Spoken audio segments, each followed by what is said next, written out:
네, 오늘 말씀의 제목이 가련한 빌라도입니다. 가련한이 무슨 뜻이죠? 불쌍한 사람이죠. 네. 이제 저 빌라도 대신에 내 이름이 들어가면 어떨까요? 안 되겠죠? 네.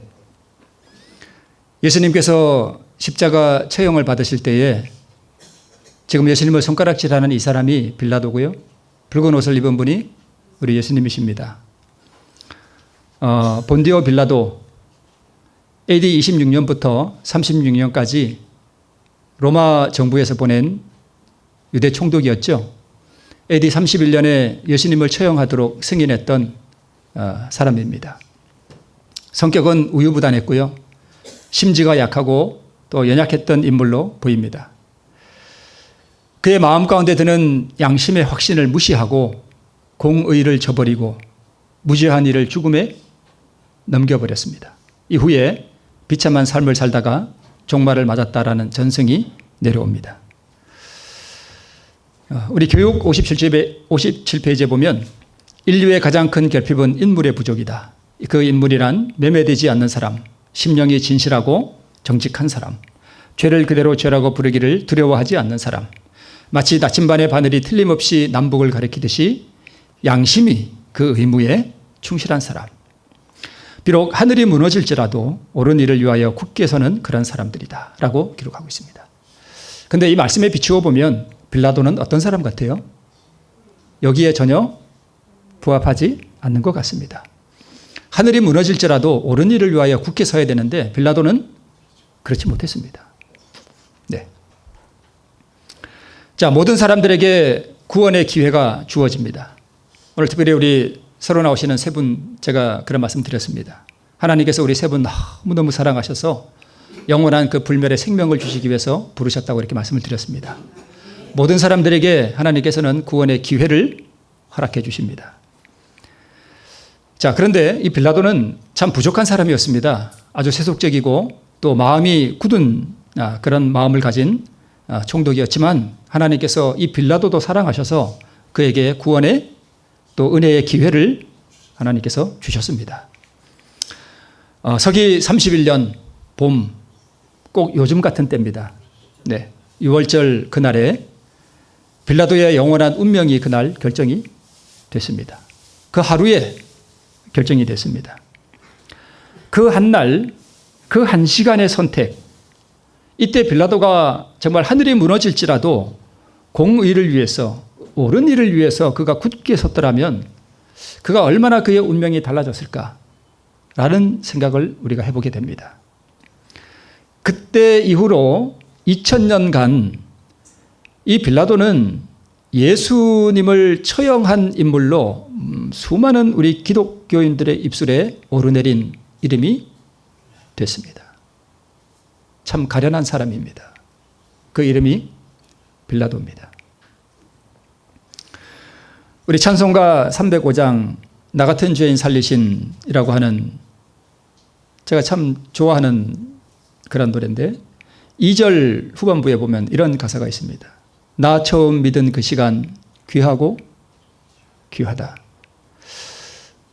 여러분, 우리가 이런 찬미를 부르면서 우리 하나님 앞에 정말 진실되게 내가 처음 하나님을 믿기로 선택했던 그 시간이 얼마나 나에게 귀한 시간이었는지, 그때 내가 하나님을 믿기로 선택한 것이 얼마나 복된 시간이었는지를 믿음으로 고백할 수 있는 사람은요, 구원을 경험해 본 사람들이 이 노래를 부를 수 있어요. 나 처음 믿은 그 시간 귀하고 귀하다. 왜요? 그게 구원의 시작이었거든요. 그때 내가 옳은 일을 위하여 하나님을 믿기로 그때 내가 굳게 선택한 그 시간이 너무너무 귀하다는 거예요. 왜요? 구원이 얼마나 귀한지를 내가 맛보았기 때문에 그렇다는 것입니다. 네. 제가 설교 시간에 이전에 노래를 안 부르리라 또 다짐을 했지만 자꾸 무너졌는데 제가 또 부르고 싶지만 부르지 않겠습니다.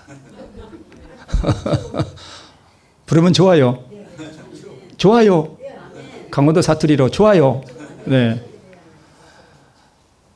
정말 조용한 시간에 큰 죄악에서 나를 건지신 주 은혜가 얼마나 감사한지 내가 처음 하나님을 믿게 된 그 시간, 저는 가끔 그 생각이 들어요. 제가 아주 어렸을 때 그 언덕 위에 목사님 집에 살 때 그때 제가 일요일 교회를 다녔거든요. 감리교회.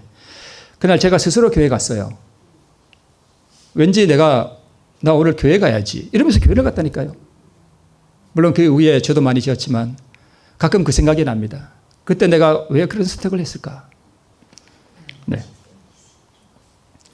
자, 이 그림은 이제 재판정 앞에 끌려오신 예수님을 바라보는 빌라도의 모습입니다. 문제는 우리가 매일 저 자리에 앉는다는 것입니다. 우리가 매일 저 자리에 앉아요. 그리고 우리는 매일 선택을 합니다. 빌라도에게 주어졌던 은혜의 기회들이 있었습니다. 하나님께서는 이 우유부단하고 심지가 약하고 이런 한 인생도 사랑하셔서 이 영혼을 구원하기 위해서 얼마나 투쟁했는지 몰라요. 먼저 이 빌라도라고 하는 이 한 인물을 하나님께서 구원하시기 위해서 먼저 그의 아내를 사용하셔요. 우리 시대의 소망에 보면 예수 그리스도의 그 치유 사역, 그분이 병자들을 고치시고 죽은 자들을 일으키시고 그 구원의 은혜의 복음을 증거하시는 그 예수님의 사역을 이 빌라도의 아내가 그의 남편 된 빌라도에게 이야기해 줬어요. 여보, 글쎄 예수라는 분이 계시대. 글쎄 그분이요 이렇게 이런 일을 하셨대요. 이 빌라도의 아내는 신실한 믿음을 가졌던 여인으로 보입니다. 네. 그 이야기를 해줬어요. 이 심판정에 예수님이 끌려오기 전에 그런 일이 있었습니다. 뭐가 떨어진 거예요? 요즘 제가 저녁에 말씀을 드리죠. 씨가 떨어진 거예요. 이 아내를 통해서 하나님께서 이 복음의 씨앗을 빌라도의 마음에 떨구어 주셨습니다. 그런데 시대소망에 보면 이 빌라도가 예수님을 신문할 때에 전에 자기 아내가 자기에게 해 주었던 예수님에 대한 그 이야기가 해상이 되었다라고 기록하고 있습니다. 예수님을 볼 때 자기 아내 말이 떠올랐습니다. 그런데 빌라도가 이 씨를 버렸습니다. 우리 오늘 성경 본문에 보면 그 마지막 문장이 뭐예요? 예수를 십자가에 못 박게 넘겨주었다라고 기록해 있습니다. 넘겨주었다. 이 귀한 복음의 씨가 그의 마음에 떨어져서 열매를 맺었더라면 그가 장차 우리 저 영원한 본향에 이르러서 말할 수 없는 영광 가운데 영원한 생명을 얻을 뻔했는데 그 씨를, 그 생명의 씨를 버렸습니다. 십자가에 못 박게 내어줬습니다. 빌라도가 예수님을 버렸습니다. 우리도 날마다 빌라도의 자리에 앉습니다. 우리는 날마다의 선택을 통해서 그날 하루의 삶 가운데 예수님의 그 씨를 내가 받아들이느냐, 날마다 그것을 버리느냐를 매일 살아가는 것입니다. 나의 마음으로 믿고 입으로 시인하여 또 행위로 내가 그분을 시인하느냐, 내가 예수님을 버리느냐를 우리는 매일매일 선택하고 있는 것입니다. 일생에 한 번 선택하는 게 아니고요.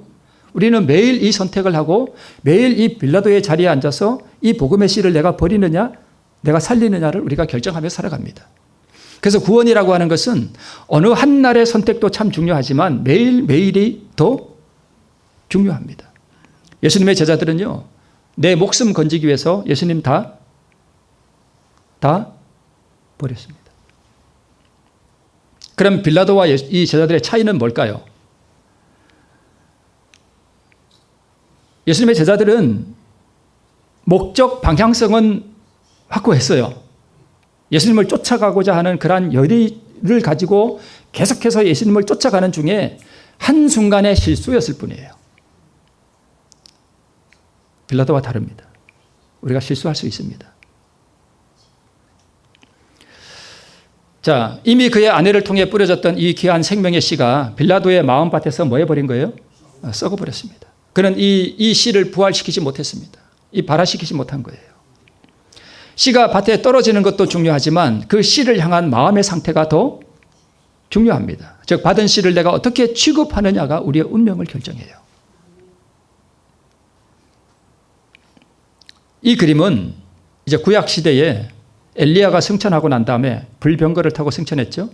그의 후계자인 엘리사가 베델이라고 하는 곳을 지날 때에 그 마을에 이 아이들이 나와서 엘리사를 조롱했습니다. 여기서 말하는 아이는 6, 7살 먹은 그런 아이가 아니고 사리 분별을 하는 청년들을 말해요. 그런 청년들을 흔히 성경에서 아이라고 표현합니다.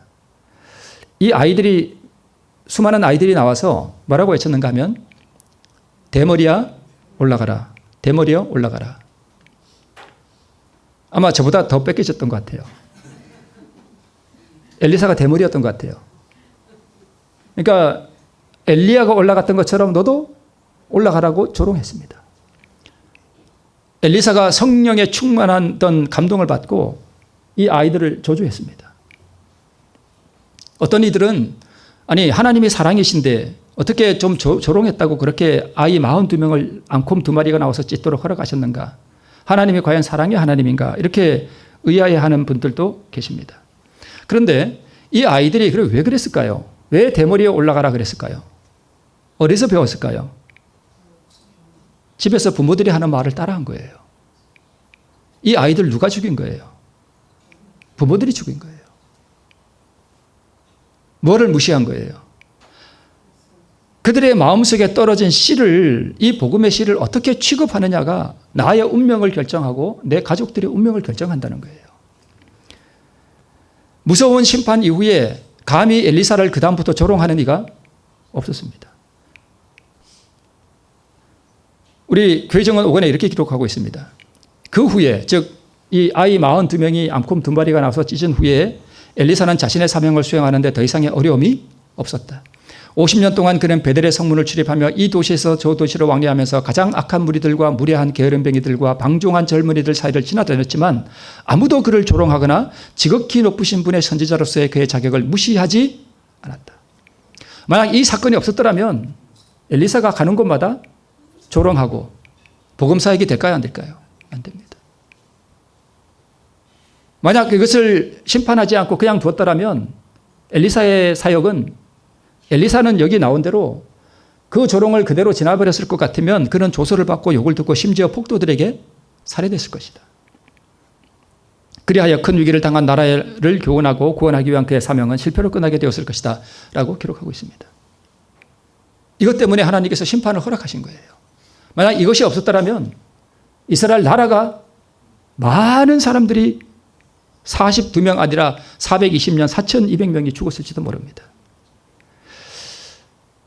그래서 이 빌라도가 그의 아내를 통해서 받은 그 복음의 씨를 정말 가슴에 품고 그것을 정말 진실되게 되었더라면 이 빌라도의 운명이 달라졌을 텐데 그는 이 엘리사 시대의 그 부모들처럼 그 말씀의 씨를 붙잡지 못했습니다. 유대인들이 빌라도를 위협했습니다. 자칭 유대인의 왕을 석방하면 너는 로마의 반역자가 될 것이다 라고 위협했습니다. 그러자 이 빌라도가 자기의 권세와 자기의 지위와 자기의 명예를 생각했습니다. 그러니까 나의 권세와 지위와 명예를 지킬 것이냐, 아내로부터 떨어진 이 복음의 씨앗을 지킬 것이냐라는 이 선택 가운데서 그가 번민했습니다. 그런데 안타깝게도 그는 가련한 인생이 됐습니다. 두 번째, 이 빌라도에게 하나님께서 구원을 위해서 그에게 역사하십니다. 기회를 주셨습니다. 빌라도가 재판정에 앉았을 때에 예수님께서 오셨습니다. 그 전날 밤 이미 겟세마네 동산에서 피땀을 흘리며 기도하셨던 그 예수님은 결코 아름다운 모습은 아니었지만 그 속사람이 겉으로 드러난 그 영광을 빌라도가 분별을 했습니다. 대반에 알아봤습니다. 아, 이분은 사형을 시킬 만한 죄수가 아니라 하는 것을 그의 마음속에 확신이 들었습니다. 그분의 온유하심과 그분의 침착하심, 조롱과 모욕에 반응하지 않는 신성의 성품을 가지신 그분을 빌라도가 알아봤습니다. 하나님께서 그에게 구원의 기회를 주시기 위해서 역사하신 것입니다. 빛으로 오는 확신이 빌라도의 마음을 비추어 주었습니다. 하나님께서는 이 그리스도의 선하신 모습을 통해서 빌라도를 감동시키시고 그가 그리스도를 그 자신의 메시아로 받아들일 수 있도록 이러한 모습들을 통해서도 역사하셨던 것입니다. 신앙의 본질이 무엇입니까? 종교적 행위들이 신앙의 본질은 아닙니다. 저는 가끔 이런 생각이 듭니다. 우리 어려운 참 바쁘고 힘든 삶 가운데서도 우리 여집사님들 식사 준비해서 이렇게 오시는 걸 보면 정말 한 분 한 분 붙잡고 정말 고맙다고 말씀드리고 싶은 심정이에요. 그 어려운 중에 이렇게 참 이게 식사를 이렇게 준비하는 게 이게 보통 일이 아니거든요. 또 그렇게 못해 오시는 분들은 또 미안하니까 또 과일도 이래 내시고 하는 그런 마음들이 참 얼마나 아름다워요. 그죠? 근데 그게 신앙의 본질은 아닙니다. 물론 하나님께서 기쁘게 받으셔요. 그죠? 그런데 본질은 아닙니다. 신앙의 본질은 우리 구주의 선하심과 그분의 순결하심을 맛보아 아는 것입니다. 우리 장로님 오늘 기도하신 대로 그렇습니다. 그 사랑을 우리가 맛보는 거예요. 그 온유하심과 영원한 사랑에 우리가 접촉해 보는 것입니다. 네. 자신을 낮추고 내가 정말 아무것도 아님을 인정하고 하나님 앞에 나가면 하나님께서 그것을 보여주셔요. 네. 이것부터 낮춰야 돼요. 인격과 인격이 만나 교제하는 것, 신앙적 행위가 빛으로 드러나는 삶이 바로 이 신앙적 행위의 본질입니다. 그래서 우리가 정말 이 신앙의 본질, 우리 예수 그리스도의 선하심과 그분의 아름다우심을 우리가 맛보아 알고 그분과 이 교통하며 사는 이것이 신앙의 본질입니다. 사실 그 영광을 하나님께서 예수님을 통해서 빌라도에게 보여주셨습니다. 빌라도에게 그런 확신이 들었습니다. 이분은 뭔가 다른 분이고, 근데 그 확신을 빌라도는 붙잡지를 못했습니다. 씨가 그리스도입니다. 그 선하심과 아름다우심으로 빌라도에게 임했습니다. 우리 찬미가에 나오죠. 주는 저 산 밑에 백합하여 빛나는 새벽별. 하나님께서 왜 이 땅에 우상을 만들지 말라 그랬을까요? 예수님의 형상을 만들지 말라 그랬을까요?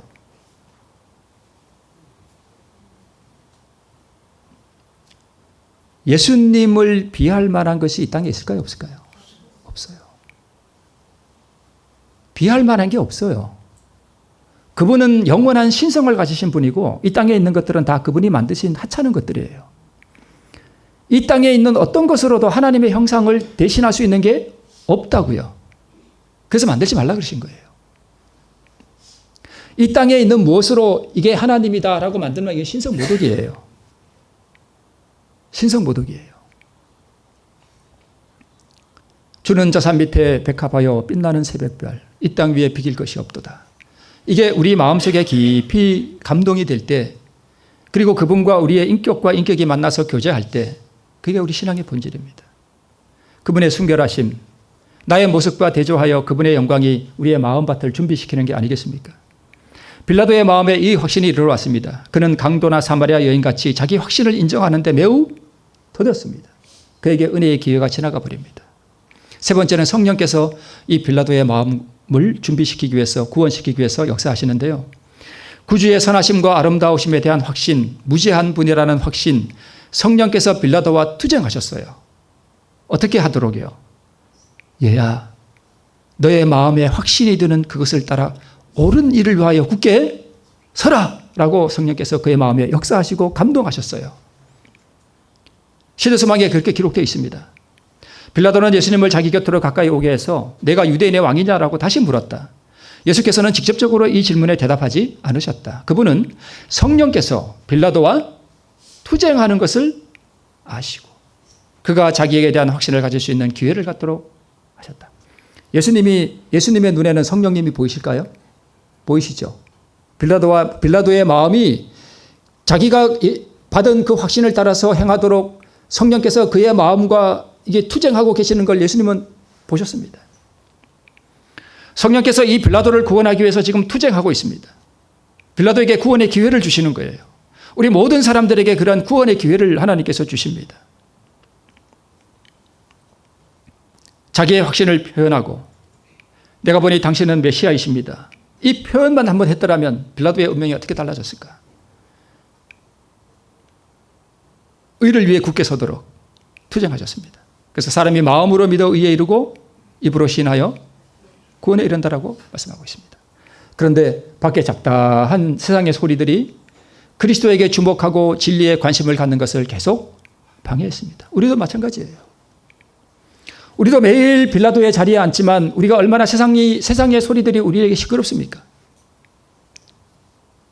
진리에 대한 확신을 가지고 진실로 믿음을 고백하고 의를 위해 굳게 서도록 함에 있어서 우리의 관심을 돌리는 것들이 이 세상에 참 많습니다. 오늘날 우리에게 성령의 음성이 어디에 있습니까? 네 번째, 빌라도의 아내가 두 번째, 하나님께서는 빌라도의 아내를 통해서 두 번째 이 빌라도에게 구원의 은혜를 주십니다. 오늘 성경 본문에 나옵니다. 예수께서 잡혀오시던 그날에 꿈에 예수께 해를 가하지 않도록 이 빌라도의 아내의 꿈에 현몽하셨습니다.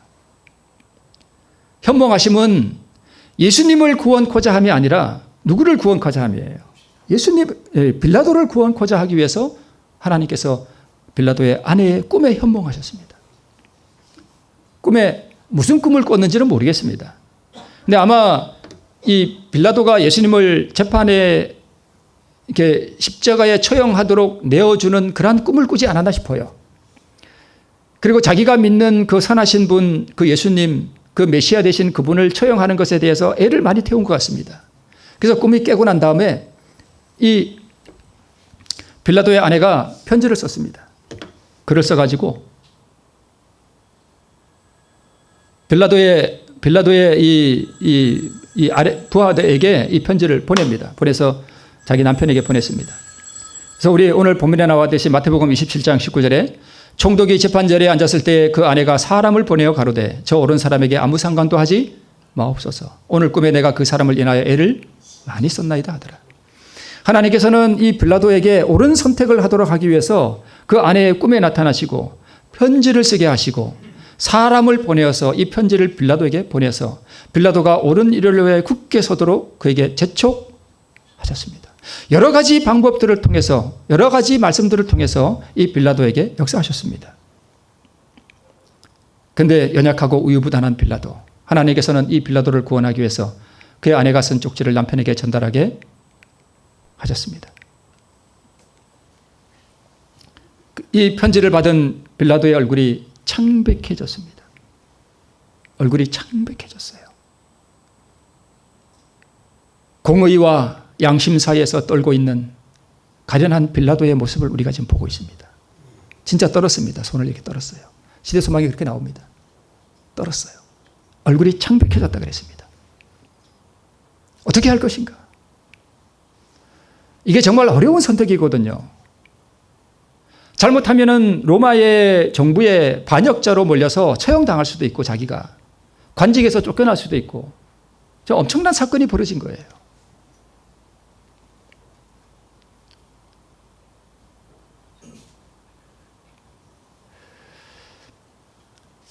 이러함으로 빌라도가 예수를 놓으려고 힘썼으나 유대인들이 소리질러 이르되 이 사람을 놓으면 가이사의 충신이 아니니이다. 무릇 자기를 왕이라 하는 자는 가이사를 반역하는 것이니이다. 이스라엘 이 유대인들이 참 가증스러운 게요. 자기들이 그토록 싫어하는 로마의 황제를 이제는 이용하고 있습니다.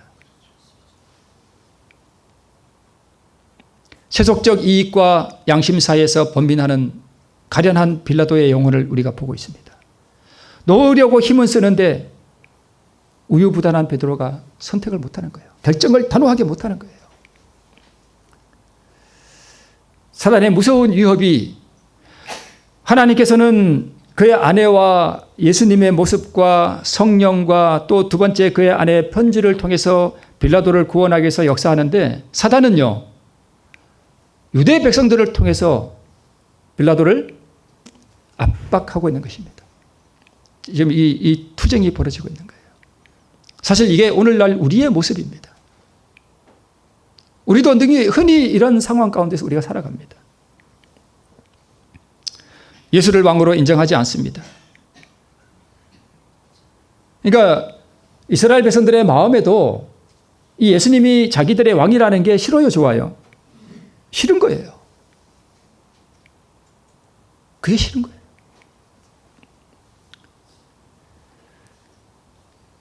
예수님이 자기들의 왕이라는 것이 싫은데 어떻게 이 백성들의 마음속에 하나님의 나라가 이루어지겠어요? 그러니까 멸망한 거예요. 자기 굴복이 안 되는 거예요. 그래서 오늘날 가장 필요한 것은 인물의 부족인데 하나님께서는 사람을 찾고 계신데 매매되지 않는 사람, 참 정직한 사람. 하나님께서는요, 정직한 사람을 좋아하셔요. 정직한 사람. 이게 나한테 손해가 되더라도 원리 원칙대로 정직한 사람을 하나님께서는 좋아하셔요.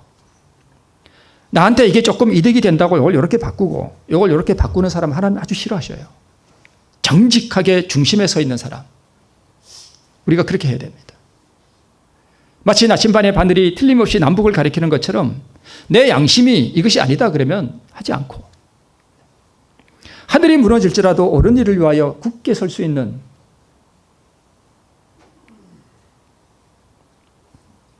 믿음과 신앙이란 무엇인가 우리가 빌라도를 보며 알게 되는 게 있습니다. 신앙이 뭔가. 빌라도와 참 대조되는 사람들이 성경에 몇 있습니다. 그 중에 하나가 이 에스더입니다. 에스더 우리가 잘 알잖아요. 그죠? 페르시아의 아하수에라 왕의 왕비가 되었던, 그래서 이 하만이라는 인물에 의해서 이 에스더가 페르시아의 왕비가 됐지만 이 에스더는 유대인이잖아요. 그래서 하만이라는 이 사람에 의해서 유대 백성들이 다 몰살하게 생겼을 때에 이 에스더가 한 일이 뭐냐 하면 금식하고 나가서, 이 당시에 이 페르시아 법은 무서워서 왕이 부르지도 않았는데 왕 앞에 나가면 어떻게 되죠? 죽여버려요.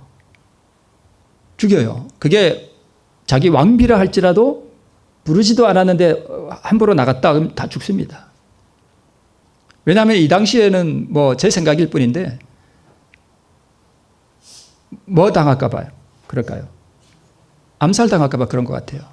함부로 나가면 안 돼요. 그런데 왕이 부르지도 않았는데 에스더가 왕 앞에 나갔습니다. 죽으면 죽으리다. 빌라도에게 부족했던 게 이겁니다. 죽으면 죽으리다. 그래, 내 양심에 오른 대로, 저 사람은 무죄한 사람이니 내 양심에 오른 대로 이 사람을 죽일 수는 없다. 차라리 내가 죽으면 죽으리다라고 정말 그렇게 그가 선택했더라면 빌라도의 운명이 어떻게 됐을까요? 오늘날 우리가 사도신경을 외우지는 않습니다만 사도신경에 그렇게 기록되어 있잖아요. 본디오 빌라도에게 고난을 받으사.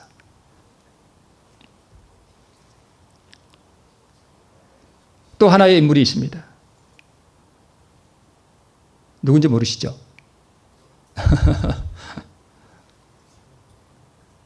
그 이삭의 아내 되었던, 제가 갑자기 생각이 안 나네요.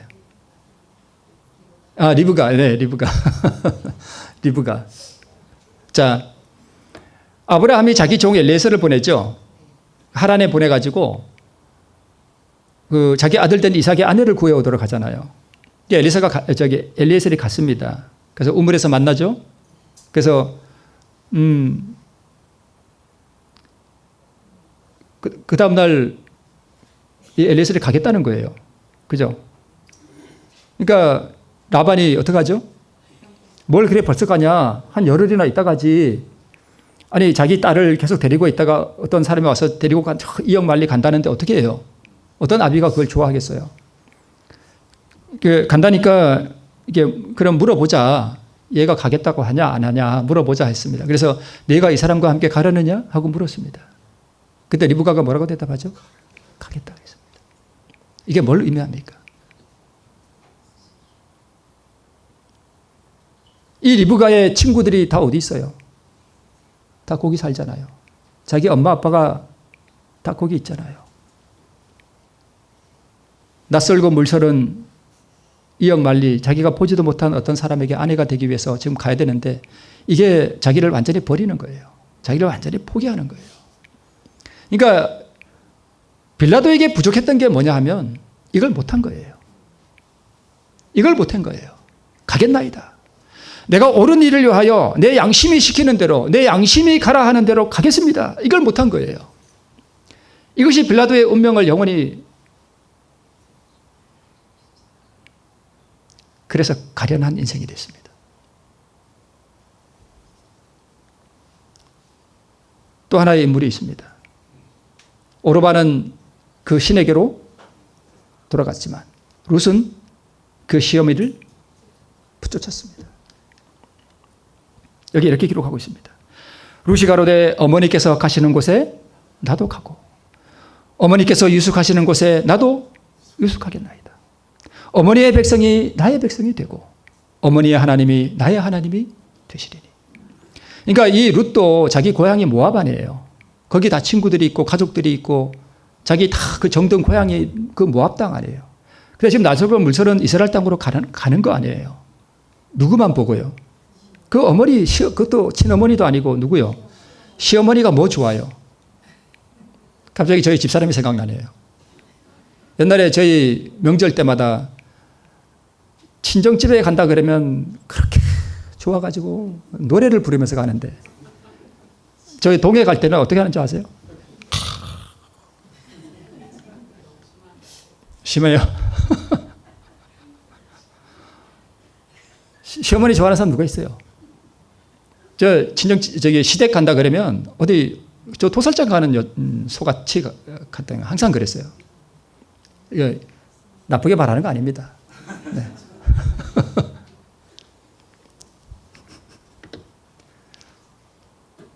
무서워. 오늘 또 혼나네. 이따가 제가 아내를 흉보려고 그런 게 아니고 우리 여자들이 다 그렇잖아요. 그죠? 친정이 좋지. 누가 시어머니가 좋아요. 그죠? 다 그래요. 네, 맞아요. 그죠? 근데 이 룻이 그거 다 친정 어머니가 어디 있어요? 모압 있잖아요. 그거 다 버리고 가는 거예요. 이 결단이 부족했던 거예요. 빌라도에게. 자기가 관직에서 떨어질지라도 자기의 명예가 떨어질지라도 그걸 다 포기하고 의를 위하여 굳게 설 수 있는 그게 부족했습니다. 어머니께서 죽으시는 곳에서 나도 죽어 거기 장사될 것이라. 만일 내가 죽는 일 외에 어머니와 떠나면 여호와께서 내게 벌을 내리시고 더 내리시기를 원하나이다. 제가 제 마음에 양심에 확신이 드는 대로 이분이 무죄한 분이라 내가 이분을 죽음에 내어주면 안 된다라고 하는 성령의 투쟁하시는 그 음성을 따라서 내가 혹시 이 진리를 따라 죽더라도 나는 의를 위하여 굳게 서리라고 하는 이 룻에게 있었던 이 신앙의 본질, 이게 없었어요. 빌라도에게. 이것을 하게 하기 위해서 성령께서 그렇게 빌라도의 마음과 투쟁을 하셨는데 빌라도가 이걸 못했습니다. 오늘 우리에게도 마찬가지예요. 내가 정말 하나님을 믿으려면 이제 좀 제대로 믿어야 되는 거 아니에요? 그죠? 네.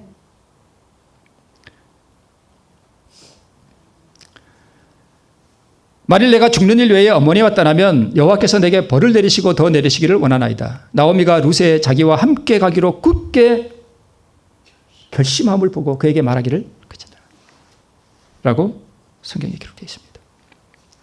열매를 맺는 것, 예수님을 닮기 위해. 여러분, 신앙이라는 게 무엇입니까? 우리가 참 많이 부족하지만 우리가 신앙이라는 게 뭐예요? 결국 예수님을 닮아가는 거 아니에요? 그죠? 그분의 거룩하심과 그분의 의를 구하고 성령의 열매를 맺는 것, 전적으로 하나님만을 의지하는 것을 배우게 하기 위해서, 또 그리고 우리로 하여금 가나안에 들어가게 하기 위해서 하나님께서 우리를 인도하시고 역사하시는데, 우리를 하나님께서는 이 빌라도의 자리에 앉히셔요. 앉히시고 하나님께서 우리에게 선택하도록 우리에게 말씀하십니다. 성경으로. 하나님께서는요, 우리가 하나님의 거룩하심과 그분의 의를 구하고 성령의 열매를 맺고 전적으로 우리가 하나님만을 의지하는 것이 무엇인지를 배우도록 하기 위해서 하나님께서 우리의 삶을 망가뜨릴 수 있습니다. 우리의 삶을 완전히 무너뜨려 버리셔요, 하나님께서. 그래서 이 땅에 내가 하나님 외에 의지할 것이 전혀 없다는 사실을 깨닫게 하기 위해서 이 땅에서 그것이 질병이 되었던, 그것이 무엇이 되었든지 간에 하나님께서 우리의 삶을 무너뜨려 버리십니다. 잘 먹고 잘 사는 거 결국 좋은 게 아닙니다. 전적으로 하나님만을 의지하는 것이 무엇이고, 예수 그리스도만이 나의 유일한 소망이 되시고 의가 되시고 생명이 되시고 나의 모든 필요가 그분에게 있고, 그분과 함께 내가 함께 하지 않으면 이 세상의 모든 것이 다 헛될 뿐이라고 하는 것을 우리가 진실로 이해하고 믿게 되는 것, 그게 신앙의 본질 아닙니까? 그걸 하게 하기 위해서 하나님께서 우리로 빌라도의 자리에 앉게 하십니다. 그래서 하나님께서 우리를 다 망가뜨린 다음에 광야로 부르셔요. 광야에는 의지할 게 있나요? 없나요? 없어요. 거기에 무슨 풀이 한 폭이 있습니까? 물이 나오기를 합니까? 음식이 있습니까? 없어요. 아무것도 없어요. 그래서 그 아무것도 없어서 하늘만 바라보고 하나님께서 주시는 것 외에는 내가 살아갈 수 없다는 것을 가르치기 위해서 우리를 광야로 부르시는 거예요.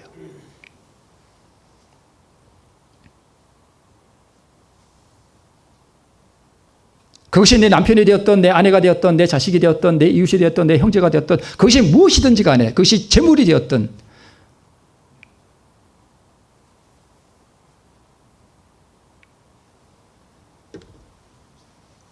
광야로 부르십니다.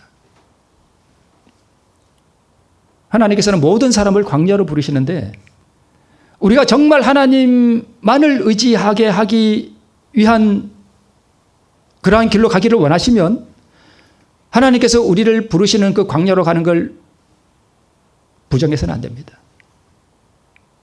그래서 그게 축복이 될 수 있어요. 이번에 영남에 산불이 나서 많은 분들의 집이 탔습니다. 그게 우리 눈에는 재난으로 보입니다. 그렇죠? 그러나 결코 재난이 아닙니다. 하나님께서는 그런 재난을 통해서 우리에게 전적으로 하나님만을 의지하게 하는 것을 가르치셔요. 축복입니다. 애굽의 모든 것을 포기하도록 하나님께서 우리를 부르십니다. 대가를 지불하도록 부르십니다. 내가 가겠나이다. 내가 죽으면 죽으리다.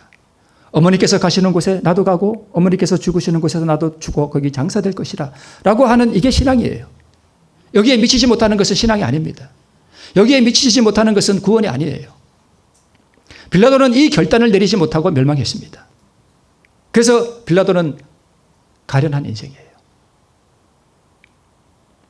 목적에 확고부동함이 없습니다. 내가 오늘 왜 교회를 나오며, 내가 왜 오늘 여기서 말씀을 드리며, 내가 왜 그 바쁜 중에 일하다가 일을 더 해야 되는데 이걸 끝마치고 얼른 씻고 교회를 와야 되는지 목적에 확고부동함이 없습니다. 많은 사람들이. 세상도 취하고 영생도 취할 수는 없습니다. 빌라도는 한쪽을 얻기 위해서 한쪽을 희생시켜야 했습니다. 그러나 그렇게 하지 않았습니다. 많은 그리스도인들이 세상을 편하게 살기 위해서 안락하게 살아가는 한 방편으로서 신앙을 선택합니다. 그러나 그것은 신앙이 아닙니다. 제가 그냥 유튜브에 봤던 재미있는 게 있어서 이게 가져왔습니다. 남편은 신이다 하는 제목인데요. 저희 와이프는 저를 신처럼 대해줘요. 좋겠죠, 이러면. 맞잖아. 그럽니다. 그러니까 네 하는 게 빠졌네. 제가 그 여자가 네 그래요. 제가 그래서 남편이 이렇게 말합니다. 그러니까 이 여자가 남편을 신처럼 대한대요. 그게 뭔 뜻이냐? 평소에는 내가 존재하지 않는 것처럼 대하다가 뭔가 필요한 게 있을 때는 나한테 말을 걸어온대요. 우리가 신앙을 이렇게 한단 말입니다. 그죠? 평상시에는 하나님이 없는 것처럼 혼자 잘 살아가다가 다급한 일이 생기거나 뭔가 좀 필요한 게 생기면 하나님 이렇게 불러요. 그런데 자비하신 하나님께서는 그래도 응답해 주십니다. 얘야, 좀 평소에도 나와 대화할 수 없겠니? 주님께서 이렇게 말씀하시겠죠? 그렇죠? 얘야, 나와 좀 더 깊게 교제하자. 우리 자녀들이 흔히 그러죠. 생전 전화 한 통 없다가 아빠 돈 좀 주세요. 꼭 그럴 때 전화한다 그러죠. 어디 가나 똑같아. 그죠? 우리가 신앙 그래 한다니까요.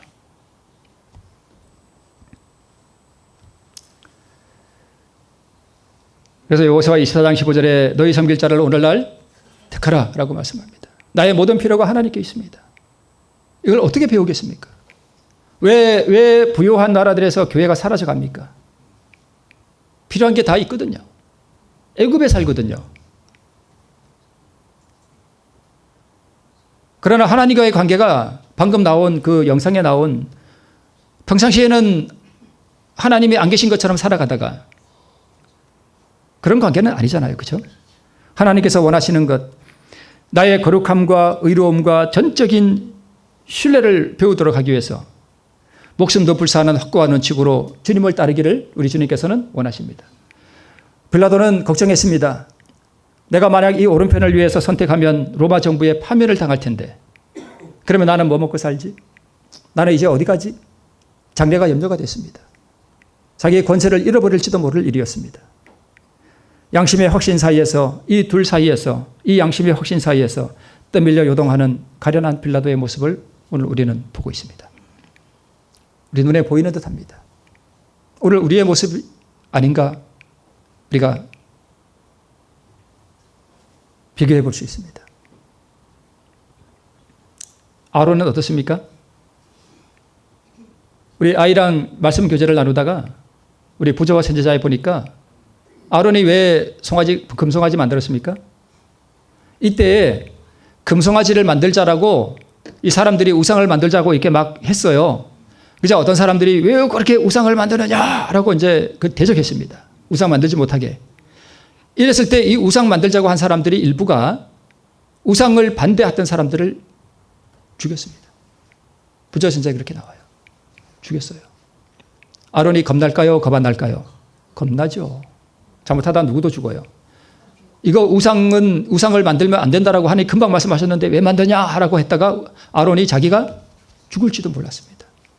그러니까 어떻게 보면 한편으로는 이해도 돼요. 그죠? 아론은 자기 자신의 안전을 염려하였다. 빌라도와 똑같습니다. 그는 자기 안전을 염려했어요. 옳은 일을 위해 굳게 서야 되는데 그렇게 못했습니다. 그는 하나님의 영광을 위하여 당당히 일어서지 못하고 군중의 요구에 굴복했습니다. 누구도 군중의 요구에 굴복했습니까? 빌라도도 굴복해. 군중의 요구에 굴복했습니다. 아론과 빌라도.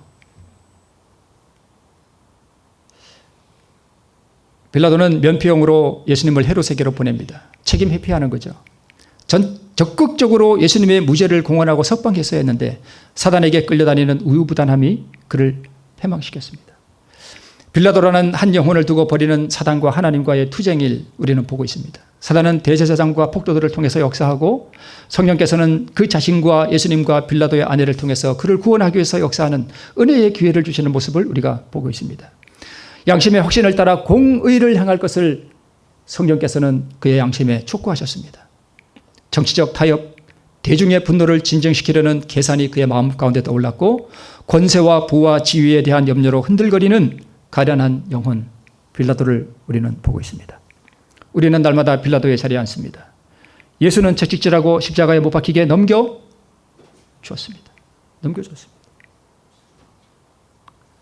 우리 주님께서는 오늘 우리에게 말씀하십니다. 너희 섬길 자를 오늘날 택하라 라고 말씀하셨습니다. 가련한 빌라도의 자리에서 우리는 분연히 일어서서 오늘 우리가 왜 하나님을 섬기며 살아가는지, 오늘 우리가 왜 신앙을 하며 살아가는지 다시 한번 생각해 보시고 우리 에스더와 같이, 리브가와 같이, 룻과 같이 모든 것을 포기할지라도 우리 하나님을 위해 굳게 서는, 믿음 위에 굳게 서는 우리 모든 성도들 되시기를 바라면서 말씀을 마치겠습니다.